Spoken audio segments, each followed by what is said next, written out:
Well, gentlemen, today, though, we have a real honor here on this show where we get to reveal the final list of the nominees that will be considered for the election committee for the members of the class of 2026. That will be announced on April 4th during the Final Four weekend. So what do you say? Without further ado, let's get right to it, starting with the first-time finalists from the North American Committee. We begin with a huge congratulations to Blake Griffin. I'm telling you, every time I see this man, I get nightmares. Blake burst onto the scene at Oklahoma. He was the consensus National Player of the Year in 2009. He took his high-flying dunks to the NBA. And he ushered in, Lob City with the Clippers on his way to becoming the second leading scorer in franchise history. He won Rookie of the Year in 2011 and was a six-time All-Star. Catch a body, Perk. Lethal. He also made 5 All-NBA teams. Another player known for his posterizing dunks and has been named a finalist. Congratulations to Amari Stoudemire, a 6-time NBA All-Star and 2003 Rookie of the Year. He averaged just over 21 points, just over 8 rebounds during his first 8 seasons with the Suns before he signed with the New York Knicks. The 9th overall pick in 2002, he came directly out of high school and he earned 5 All-NBA selections. He was key in Phoenix's 7 seconds or less era. So huge congratulations to Amari Stoudemire. And Mr. Perkins, I know you're going to like this one. I like the green in the back. Doc Rivers.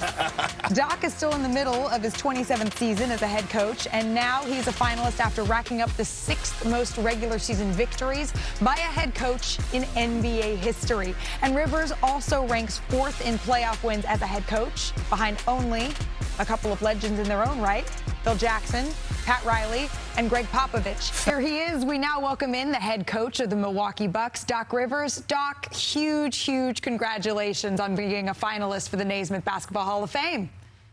Thank you, guys. It's a wonderful thing, you know. It feels great. Yeah, thanks. Well, we promise as a gift, our gift to you, no Giannis questions in this interview. But let's start this here. This is nice. This is going to be a great interview. See, we're already Why off. don't you give him Giannis questions when one of his favorite player of all time? Is that right true? Here. His favorite player of all time? Well, you have won an NBA title. You've been named one of the top 15 head coaches of all time, and now you are a finalist for the Basketball Hall of Fame. What would it mean to you to add this accolade to your coaching career? It would mean the world, you know, and Michael understands it's not why we do any of this. Like, we love coaching. I love coaching. I love winning as many games as possible. But what I really like is the personal relationships you gain, especially through the players. I mean, Perk's one of them. You know, you're kind of joined for life, you know, like a blood transfusion with guys, especially when you win a title with them. And so that's what's important to you. Well, for me, Doc, obviously, congratulations. And for me, it's not about the numbers, the wins, the losses. It's about the impact you've had on so many people. And I'm curious to know, I had my father, who was my mentor. As you started your career back in 1999, who were the coaches that had the biggest impact on you? Because none of us have success without the help of many people. So who were the coaches from Al McGuire to Mike Fratello? Who were the guys that impacted you the most in your incredible journey? Well, I can tell you who talked to me the most. And that would be Rick Majerus, Hank Raymonds, and Larry Brown and Mike Fratello. They always stayed in contact with me early in my career. And then the other one is Pat Riley. He probably had the biggest profound effect on me as far as wanting to coach. You know, I wanted to do what Perk's doing. That was what I wanted to do when I retired. And Pat Riley, Michael, every day would tell me to get in the fray. You belong. You're supposed to coach and get there. And so really a lot of thanks to him. Doc, you've got the 6th most wins of all time, which, you know, it takes a lot of years to do that. And you've had a lot of successes. You know, the year you won the championship, 2 years before that, you didn't even make the playoffs. And, like, I think one of the things to have a career this long, you probably got to have perseverance. The perseverance, has that been something that you had to learn during this journey? Yeah, Wendy. It's you know, probably taught from my father. You know, my father was a cop, and he always had this saying in the house, there's no victims in the Rivers family. Like, he said that all the time. And, you know, and my mom always used to tell me, no matter if it was good or bad, you're right where you're supposed to be. And so if I lost and I was complaining about it, that statement really hurt me. And when I won something, it felt great, but it taught me a lot. But it's coaching is not easy. Michael understands that, and the times are changing. It's getting tougher because of so many other avenues that these players can go. But the love of it is amazing, and it's worth it. Doc, 22 years of brotherhood, you and I. And look, I got so many stories. So many memories. I'm going to take you down memory lane. The one time that I walked up into your office, you called me into your office and you was mad at me. We had just traded for KG and Ray Allen. It was about 20 games into the season. You remember that conversation? Oh, yeah. What was it? What was it? I had to remind Perk and everybody else that if this is the one you're talking about the big three. Yeah. Yeah. You weren't in it. I had to remind him. I said, there's a big three, there's not a big four, and there's not a big five. We got a big three on our team. And you know what's crazy is that moment actually saved my career because I was complaining about getting touches. And Doc called me in and he said, Perk, hey, listen, you could try to be an all-star and have a 4 or 5 year career, or you could have a career like a Bo Outlaw and be a star in your role. So you hear me always preaching being a star in your role. That actually came from Doc. And I appreciate you, man, because even to this day, it still stick with me, my brother, as me being a star in my role in everything I do. But I do need you to share 2009, 2010 Christmas Day story in LA, the locker room with the cash letters going into the ceiling. Yes. Yeah, it was funny, Perk. That was not like a premeditated thing. We got our butt kicked. And I was pissed walking in the locker room. And so I was trying to figure out a way to get us back up. And as I walked in, I swear that came to me. And I had everybody get out of the locker room, but each guy had to give me $100. And the only guy I left in was Kevin Eastman. You remember Kevin? Yep. And guys, we were looking all over the locker room to find somewhere to hide this money. And we came up with this ceiling where there was no pipes because we were worried about plumbers stealing it. So when they came back in, they asked me where the money was at. And I said, it's in the ceiling. I just said, it's somewhere in this locker room. And if you guys want it, you got to earn your way back here. And the only way we can get back here is the finals. And that was really cool when we played the first game back in LA. Yep. Fast forward, and you guys were able to collect those $100. You got those back? Yes. We got it back. That's awesome. Coach, before we let you go, we know you have a busy evening. You're in Orlando to face the Magic, and there's something kind of poetic about that because that's where your NBA coaching career began. It was all the way back in 1999. For you to have these bookends as you're reflecting on your career, what comes up as you're now a finalist for the Hall of Fame? Well, just the thankfulness from all the coaches that I've worked with and all the players that I've been able to coach.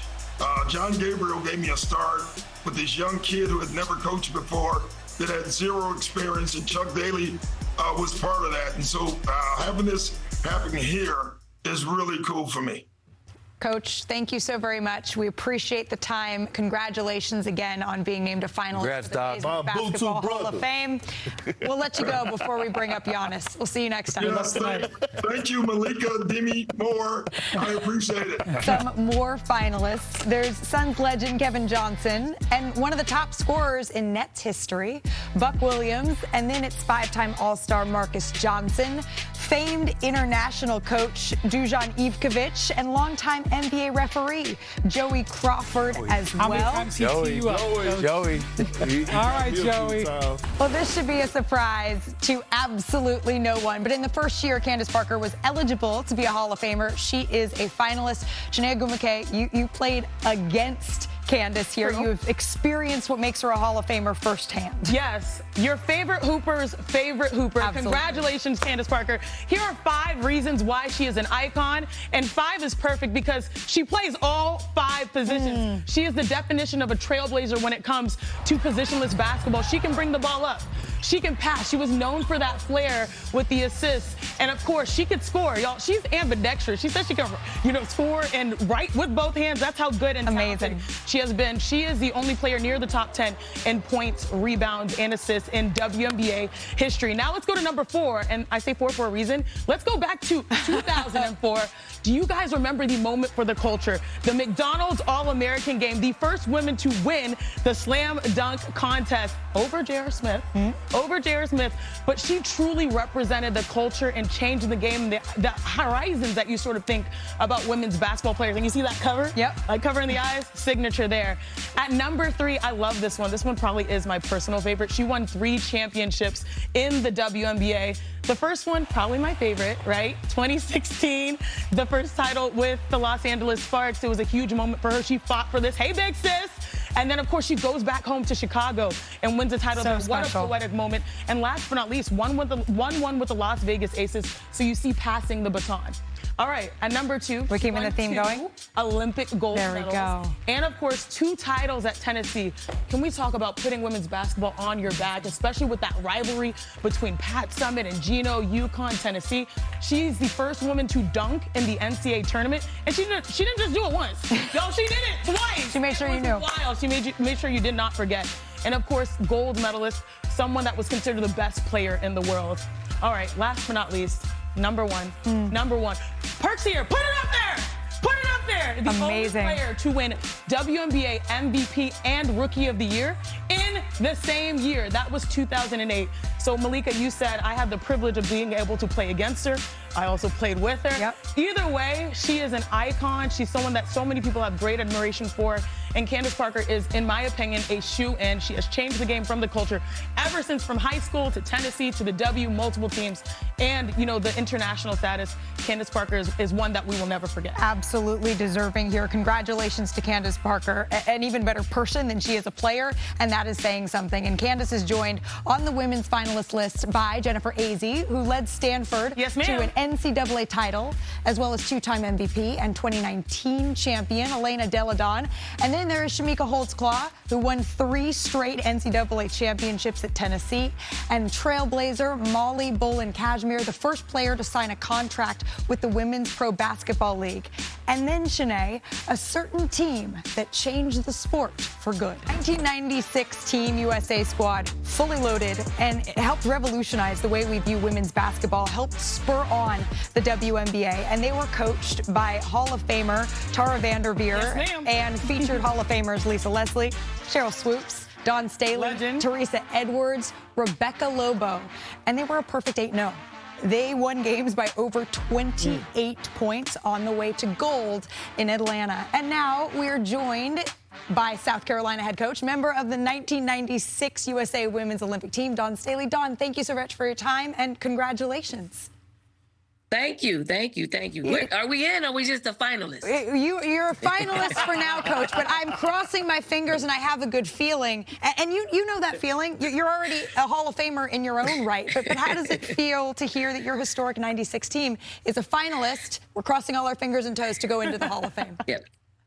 I mean, those are my sisters, like truly. I mean, they are my sisters. We did something that was historical, and we did it in a fashion that was a certain togetherness, a certain sacrifice, a certain perseverance, and we knew the pressures of having the outcome that we needed to have in order for women's basketball. Because if you can remember, the WNBA was birthed out of after the 1996 Olympic team, and the ABL was birthed. Both women's professional leagues started while we were being the guinea pigs of if women's basketball could be a mainstay in the United States. So I am super happy that I played with who I played with, because that particular team, iron, was sharpening iron. And to this day, I mean, Teresa Edwards texts me every time that we play, and she's so incredibly supportive. And I see Rebecca, obviously, and us being in this moment. I often think about Nikki McCray. Like, Nikki is shining down on us, and I know She was the one that gave us a blessing from heaven to even get us into being a finalist, the Naismith Hall of Fame finalist. So, Nikki, we needed one more blessing. Get us in there, Nikki. Get us over the finish line. Absolutely, absolutely. Coach, you know, you talk about that amazing roster of talent on that USA national team. Someone told me, a little birdie said that your nickname was Lil Bit. Is this true? And do you know who that birdie was? Yeah, that's no other than Lisa Leslie. Yep. Big L. Yes. Big L. And that's not for losing. Yes. And speaking, I think you highlight it perfectly, because a lot of us in the WNBA, former, past, present, all the future, know that 96 team truly changed the game and created the platform that helped lead to where we are today. Can you sort of talk about the dynamics of that roster and the pressure you felt and how important it was for you to succeed in that moment? That roster was handpicked. Although everybody thought, because that roster was handpicked from it was like a week trial. Like, we were there for 7 days trying out for a spot on that national team, and we were reminded throughout that whole year that we were together prior to the 1996 Olympic Games. We were reminded that we were just a national team. We're not the Olympic team yet. But it was super cool. Tara Vanderveer did a great job. I think Tara sacrificed probably some relationships with us in order for us to be as close as we needed to be, in order for us to make the history that we needed to make. And from it came Dream On, the documentary, which was so true. Like, all of it, to me, I got to relive all the things that I went through with my sisters. And to this day, anytime we see each other, we don't talk about what we went through. We talk about what's happening in each other's lives, and we're so supportive. We got a text thread that Ruthie Bolton keeps together. Ruthie just sent us a side-by-side from 30 years ago. Oh, wow. I bet you look the same. Yes. I bet you look exactly the same, Coach. I know Perk has one before we let you go. Coach, this is my first time ever getting the opportunity to talk to you, so I just want to tell you congrats, and I'm one of your biggest fans. That's first thing. That is true. But something else happened in 1996. Episode 6, Season 5, banging hard in the schoolyard. Oh, we're going Martin. Yeah. And you, look, broke down Martin, got past him, got in his face. Like, yeah, this is one of the best moments in TV history. And I heard they were out there for hours. Hey, Perk. Hey, Perk, I'm still getting SAG checks from that. It's about 12 cents every year. I get about 12 cents from appearing on that show. But a classic. Coach, thank you so much. Congratulations again, and we're keeping our fingers crossed for you. Congratulations on being a finalist, and we appreciate the time. Go through some of the coaching finalists. Congratulations once again to Doc Rivers and Houston Cougars head coach Calvin Sampson, as well as longtime NBA coach Dick Motta. And then two-time Division III champ Jerry Welsh, one of the most decorated high school coaches of all time, Gary McKnight. And then in the contributors category, it's Mike D'Antoni, as well as Gonzaga head coach Mark Few. And we aren't the only ones, Mark, who wanted to congratulate you. Few, what up, OG? Congratulations on being named the Naismith finalist for the Hall of Fame. I appreciate all you've done, not only for myself, but for the program as a whole. Congratulations, Coach. Love you, dog. Congratulations, Coach. Huey, congratulations on your nomination to Basketball Hall of Fame. No one deserves it more than you. Congratulations to a long and successful career. Coach Few, congratulations. It's no surprise to me at all. Your humor, your love for life, your joy. It really awesome to consider you a close friend, and I love you and proud of you, and all the best, my friend. Congratulations to all the coaches and the players. We thought we'd celebrate with some highlights. First up, it's Candace Parker, Coach. Oh, my goodness. Dunking in the game. I never did that. We recorded the first ever NCAA women's basketball tournament dunk here. And then this is, Wow. Kelvin Johnson on Hakeem Olajuwon. Wow, that took guts. High flying. Sorry, Perk. You knew the next one was coming, right? Uh-oh. Blake Griffin. That's good beat, Perk. Don't let him tell you. Sir, Jam on Kendrick Perkins. And then in 2010, Amari Stoudemire. Don't worry, we got Richard too. Lastly, Marcus Johnson still dunking. Coming up next, NBA Countdown.